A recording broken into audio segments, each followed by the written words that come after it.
आज है 17 नवंबर 2025 दिन सोमवार। नमस्कार, दिल्ली न्यूज में आपका बहुत बहुत स्वागत है। चलिए देखते हैं आज की 25 फटाफट काम की और महत्वपूर्ण बड़ी खबरों को। पर इससे पहले वीडियो को लाइक करना बिल्कुल न भूलें। दिल्ली के 3 मेट्रो स्टेशन का बदला नाम, रेखा सरकार ने बताई बदलाव की वजह। दिल्ली सरकार ने राजधानी के 3 मेट्रो स्टेशन के नाम बदलने का बड़ा फैसला लिया।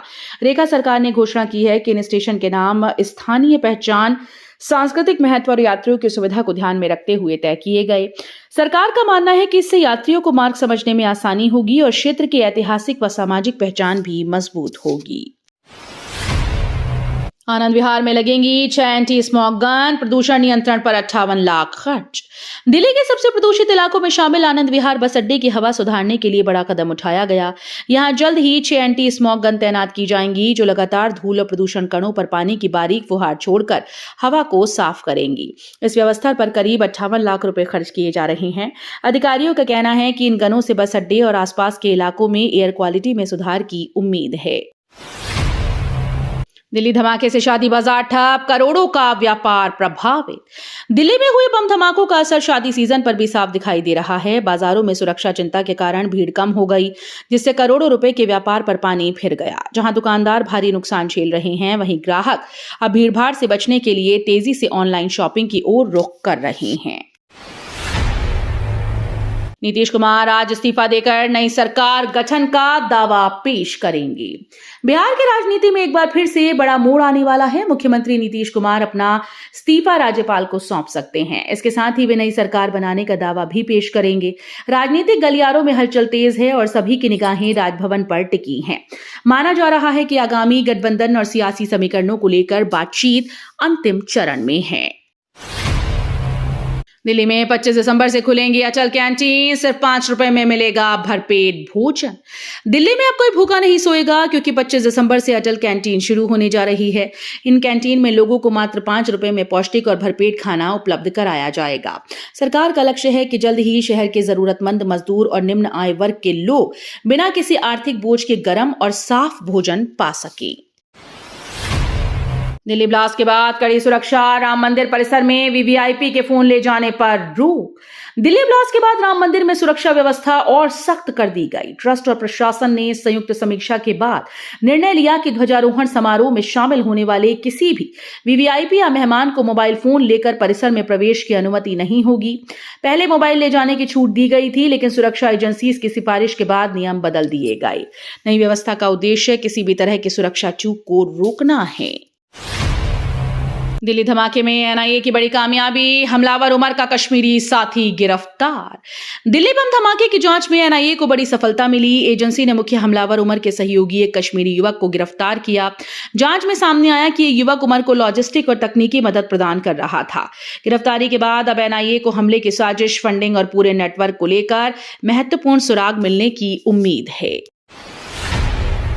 निगम उपचुनाव में बढ़ी हलचल, मतदाताओं को लुभाने मैदान में उतरे दिल्ली के बड़े नेता। दिल्ली के निगम उपचुनाव में सियासी गर्मी तेज हो गई। मतदाताओं को साधने के लिए सभी दलों के दिग्गज नेता मैदान में उतर चुके हैं। मोहल्लों में जनसभाएं, डोर टू डोर कैंपेन और वादों की बौछार से माहौल चुनावी रंग में रंगा है। स्थानीय मुद्दों को लेकर उठाकर पार्टीज वोटर्स को अपनी ओर खींचने में जुटी हैं।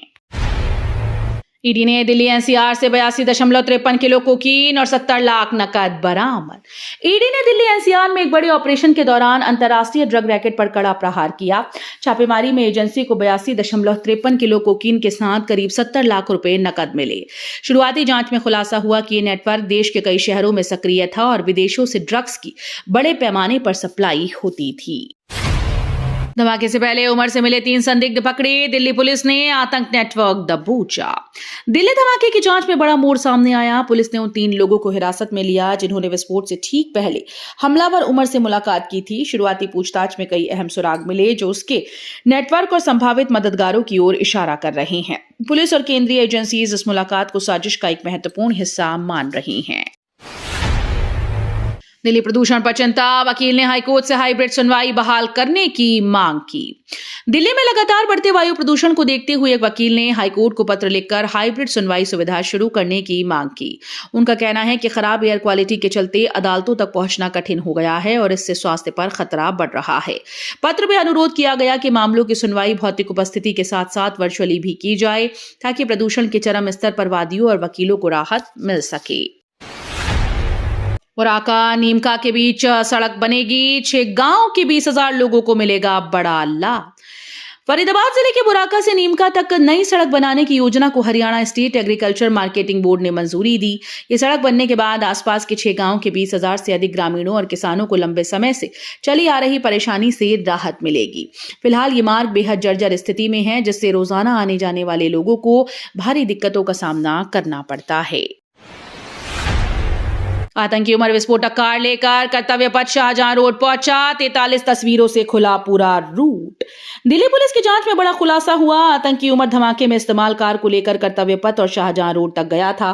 पुलिस को सीसीटीवी फुटेज और मोबाइल सर्विलांस से कुल 43 तस्वीरें मिली, जिससे उसके पूरे रूट की पुष्टि हुई। इन तस्वीरों में कार की गतिविधियों, लोकेशन और समय का पूरा रिकॉर्ड सामने आया। दिल्ली ब्लास्ट के बाद बंद लाल किला मेट्रो स्टेशन फिर से खुला, सभी एंट्री एग्जिट गेट चालू। दिल्ली ब्लास्ट के बाद सुरक्षा के चलते बंद किया गया लाल किला मेट्रो स्टेशन अब दोबारा खोल दिया गया। अधिकारियों के अनुसार स्टेशन पर सभी एंट्री और एग्जिट गेट पूरी तरह से चालू कर दिए गए हैं। सुरक्षा एजेंसीज ने विस्तृत जांच और आवश्यक स्कैनिंग के बाद संचालन को सामान्य करने की अनुमति दी। यात्रियों की सुविधा के लिए अतिरिक्त सुरक्षा कर्मियों की तैनाती भी की गई, ताकि मेट्रो सेवा सुचारू और सुरक्षित तरीके से जारी रह सके। रेलवे भर्ती में 1 करोड़ आवेदन, परीक्षा शेड्यूल का इंतजार जल्द खत्म हो सकता है। रेलवे भर्ती परीक्षा को लेकर अभ्यर्थियों में उत्सुकता बढ़ती जा रही है। इस बार विभिन्न पदों के लिए करीब 1 करोड़ उम्मीदवारों ने आवेदन किया। बड़ी संख्या में आवेदनों की वजह से परीक्षा शेड्यूल को लेकर तैयारी अंतिम चरण में है।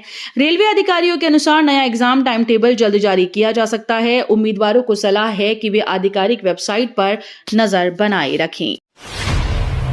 लाल किला धमाके में पुलिस को मिले 2 जिंदा और 1 खाली 9mm कारतूस। लाल किले के पास हुए धमाके की जांच में पुलिस को घटनास्थल से 9mm कैलिबर के 3 कारतूस मिले हैं। इनमें 2 जिंदा और 1 खाली खोखा शामिल हैं। यह हथियार आम नागरिकों के लिए प्रतिबंधित होता है और आमतौर पर सुरक्षा बलों के पास ही पाया जाता है। अधिकारियों का कहना है कि कारतूस तो मिले, लेकिन पिस्तौल या उसका कोई पुर्जा बरामद नहीं हुआ।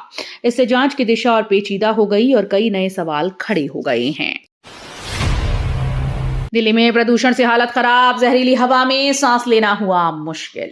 राजधानी दिल्ली वासियों को जहरीली हवा से रविवार को भी राहत नहीं मिल रही है। प्रदूषण नियंत्रण कंट्रोल के मुताबिक तड़के सुबह AQI 551 रिकॉर्ड किया गया, जो अभी भी हैजर्ड श्रेणी में शामिल है। इसकी बड़ी वजह हवा में PM 2.5 और PM 10 कणों में जहरीले कण मिलने से है।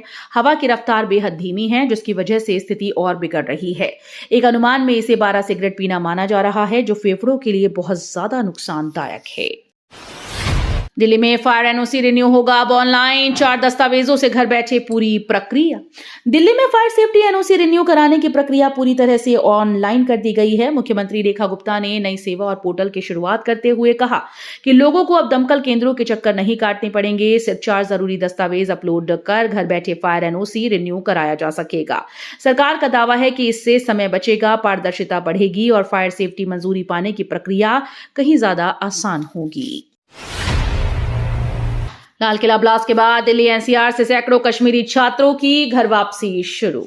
दिल्ली के लाल किले के पास हुए ब्लास्ट का असर अब शिक्षण संस्थानों पर भी दिखने को मिला है। सुरक्षा माहौल को लेकर चिंतित होकर दिल्ली NCR में पढ़ रहे सैकड़ों कश्मीरी छात्रों ने वापस अपने घर लौटना शुरू कर दिया है। जम्मू कश्मीर स्टूडेंट्स एसोसिएशन के अनुसार अकेले गुरुग्राम के विभिन्न कॉलेजेस से लगभग 500 छात्र अपने घरों के लिए रवाना हो चुके हैं। छात्र लगातार हालात पर नजर रखे हुए हैं और सुरक्षा सामान्य होने के इंतजार में हैं। भारतीय नौसेना को नई ताकत, पनडुब्बी रोधी युद्धपोत माहे 24 नवंबर को बेड़े में शामिल। भारतीय नौसेना की शक्ति में बड़ा इजाफा होने जा रहा है। पनडुब्बी रोधी युद्ध के लिए तैयार उन्नत युद्धपोत माहे 24 नवंबर को आधिकारिक रूप से नौसेना में शामिल किया जाएगा। ये एक शैलो वाटरक्राफ्ट है, जिसे तटीय क्षेत्रों और उतले पानी में ऑपरेशन के लिए खास तौर पर डिजाइन किया गया। युद्धपोत torpedo, multi role, anti submarine missile, आधुनिक रडार और अत्याधुनिक सोनार से लैस है। इसके जुड़ने से नौसेना की निगरानी और रक्षा क्षमता और मजबूत होगी। दिल्ली में कड़ाके की ठंड, नवंबर में तापमान 9 डिग्री पहुंचा।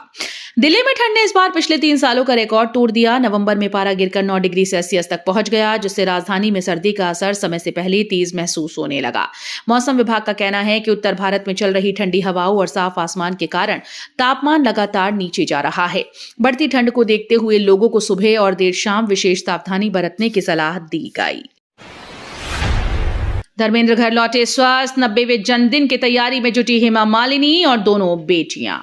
बॉलीवुड के दिग्गज अभिनेता धर्मेंद्र इलाज के बाद स्वस्थ होकर घर लौट आए। परिवार में खुशी का माहौल है और इसी बीच हेमा मालिनी अपनी बेटियों ईशा और अहाना के साथ उनके 90वें जन्मदिन की खास तैयारी में जुट गई हैं। घर पर सादगी और भावनाओं से भरा समारोह प्लान किया जा रहा है, जिसमें परिवार के करीबी सदस्य शामिल होंगे। फैंस भी धर्मेंद्र के स्वस्थ लौटने और उनके आने वाले जन्मदिन को लेकर बेहद उत्साहित हैं। ईडन गार्डन्स के पिच पर कोच गंभीर का 2 टूक बयान, बोले भारत ने ऐसी मांग की थी। ईडन गार्डन्स के पिच को लेकर टीम इंडिया के कोच गौतम गंभीर ने साफ और 2 टूक बयान दिया। गंभीर ने कहा कि टीम ने मैच से पहले बाउंड्री और पिच की प्रकृति को लेकर कुछ खास मांगे रखी थी, जिनका पालन किया गया। उन्होंने ये भी स्पष्ट किया कि सिर्फ टीम अपने खेल पर भरोसा करती है, किसी बहाने की जरूरत नहीं। पिच को लेकर उठ रहे सवालों पर गंभीर के इस बयान ने बहस को और तेज कर दिया है। 76 साल के दिग्गज उद्योगपति बोले, आज की वैश्विक अर्थव्यवस्था में कोई सीईओ भारत के खिलाफ दांव नहीं लगाएगा। भारत की तेजी से बढ़ती अर्थव्यवस्था पर एक बड़ा बयान आया। 76 साल के दिग्गज उद्योगपति ने कहा कि आज दुनिया का कोई भी सीईओ भारत के खिलाफ दांव लगाने की गलती कभी नहीं करेगा। उन्होंने बताया कि ग्लोबल मंदी के बीच भी भारत निवेश, स्टार्टअप और टेक्नोलॉजी विकास में रिकॉर्ड गति से आगे बढ़ रहा है। आने वाले वर्षों में भारत दुनिया की शीर्ष आर्थिक शक्तियों में शामिल हो सकता है और यही वजह है कि निवेशक देश की क्षमता पर पूरा भरोसा जता रहे हैं। दिल्ली नहीं डरेगी, महिषासुरमर्दिनी पाठ से महिलाओं ने दिया साहस और शक्ति का संदेश। दिल्ली आतंक की किसी भी धमकी से डरने वाली नहीं है। शहर की महिलाओं ने महिषासुरमर्दिनी पाठ के माध्यम से दुनिया को एक शक्तिशाली संदेश दिया। साहस, शक्ति और एकजुटता का यह पाठ सिर्फ धार्मिक परंपरा नहीं बल्कि महिला सामर्थ्य और निडरता का प्रतीक बन गया है। इन आवाजों ने यह साफ कर दिया कि जिहादी मंसूबे कभी सफल नहीं होंगे, क्योंकि देश की महिलाएं शक्ति स्वरूपा होकर हर चुनौती का सामना करने को तैयार हैं। तो ये थी आज की बड़ी खबरें। रोजाना ऐसे ही सबसे पहले अपडेट पाने के लिए चैनल को सब्सक्राइब करना बिल्कुल न भूलें। धन्यवाद।